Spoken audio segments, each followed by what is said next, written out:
Hello children, welcome once again to my virtual classroom. Today we will be doing the poem My Mother at 66 by Kamala Das. Kamala Das, the poetess, was born on the 31st of March 1934 at Punnayurkulam, Madras Presidency of the British India.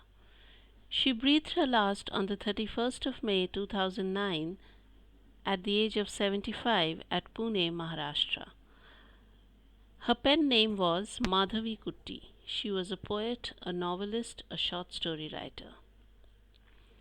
Some of her important works are The Descendants, The Kept Woman and Other Stories, Inte Katha in Malayalam, A Childhood in Malabar, a memoir, Closure, some poems and a conversation, and many more.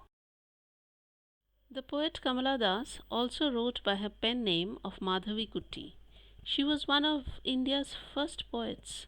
Her subject matter is basically related to her personality beautiful, sensitive, bold, and tormented. External factors do not reflect in her writings. Her writings bring out her true inner feelings. In this poem, My Mother at 66, she talks about her mother.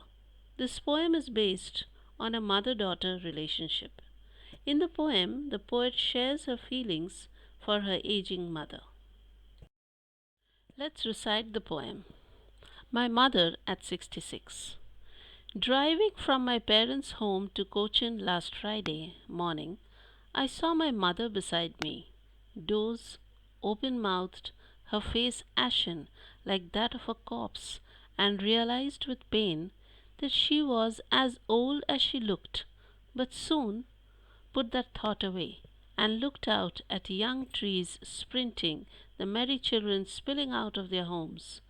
But after the airport's security check, standing a few yards away, I looked again at her, wan, pale, as a late winter's moon, and felt that old familiar ache, my childhood's fear. But all I said was, See you soon, Amma. All I did was smile and smile and smile. Now, children, let's understand the poem. This is a very touching poem written by Kamala Das. In this poem, she describes her feelings of love and attachment towards her aging mother. Once, the poet went to visit her mother. She was on her way back to the airport to return to Cochin. She looked at her mother, who was seated beside her in the car. Her mother had dozed off to sleep, and her aging face was smoky in color like ash. Her mouth was open, and she resembled a dead body. The poet realized that her mother was old. She felt pain and sympathy for her. Her mother needed love and care. In order to come out of the gloom, the poet shifted her glance and looked out of the car's window. There she saw young trees pass by. Little children were running out of their houses into the playgrounds. These things, contrary to her aging face of her mother, symbolized energy, life, and happiness. As they reached the airport and the poet was about to leave for the aeroplane, she glanced at her mother one more time. Her mother appeared weak and pale, just like the moon in the winter season, which seems to have lost all its strength. The poet felt the pain and fear of losing her mother. She was reminded of her childhood fear of losing her mother. As a child, she could not bear to be separated from her mother even for a few moments. Now, the loss would be permanent, as her mother was nearing death and she would lose her forever. The poet did not express her feelings. She smiled and said, See you soon, Amma, because she wanted to reassure her mother that they would meet again. The poem revolves around the theme of advancing age and the fear of loss and separation. It is a sentimental account of the mother's approaching end through the eyes of her daughter. The seemingly short poem touches upon the theme of the filial bond between the mother and daughter smeared in the backdrop of nostalgia and fear. Nostalgia of the past, that is, the time spent with her mother, and fear of the future, that is, to live without her. The whole poem is in a single sentence, punctuated by commas. It indicates a single thread of thought, interspersed with observations of the real world around and the way these things are connected to the main idea. Though the poem is a simple one, there may be some words which are new to you or difficult to understand in the context of the poem.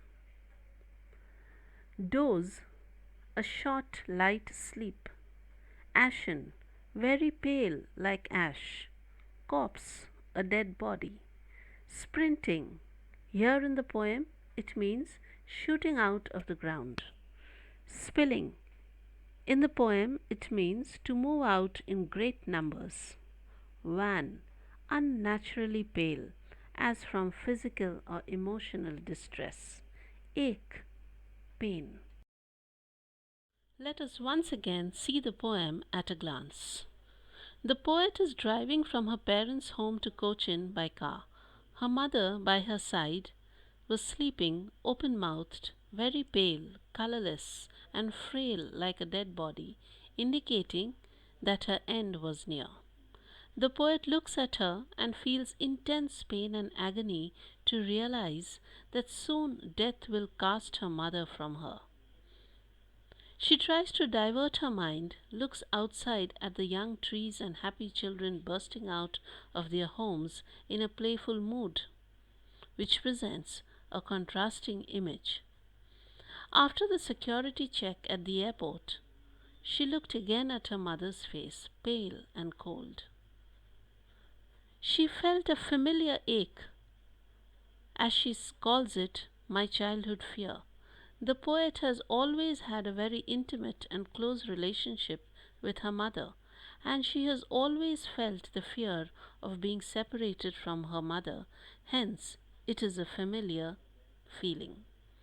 The poet reassures her mother that they will meet again. This poem too has a few poetic devices. The simile. As you all know, the simile is a rhetorical device used when an overt comparison is made between two different things. In the poem, in the lines 5 to 7, the poet compares her mother's face with that of a corpse using the word like. In lines 15 to 16, she again compares her mother with the moon in the winter time using the word as. So these two comparisons are similes. Personification. This device is used to bestow human qualities on something that is not human. In this poem, the poet uses the device of personification in line 12 with respect to trees. She imagines the trees to be figures that are running alongside her car. Repetition. In the last line of the poem, smile and smile and smile. Children, every piece of literature has a message for its readers. This poem too has one. Aging is a natural process and it will affect each one of us. The complexities of life is that children are perturbed by the condition of their parents and wish to be with them. However, they have to leave their parents behind and move on with their commitments. The question arises how to strike a balance between looking after the aging parents and attending to our duties and responsibilities. My dear children, always remember to love your parents. We are so busy growing up, we often forget that they are also growing old. So take care and love your parents. Thank you. This is Mrs. V.K. Jayashree, PGT English of BNR Excellence Academy, Kharagpur.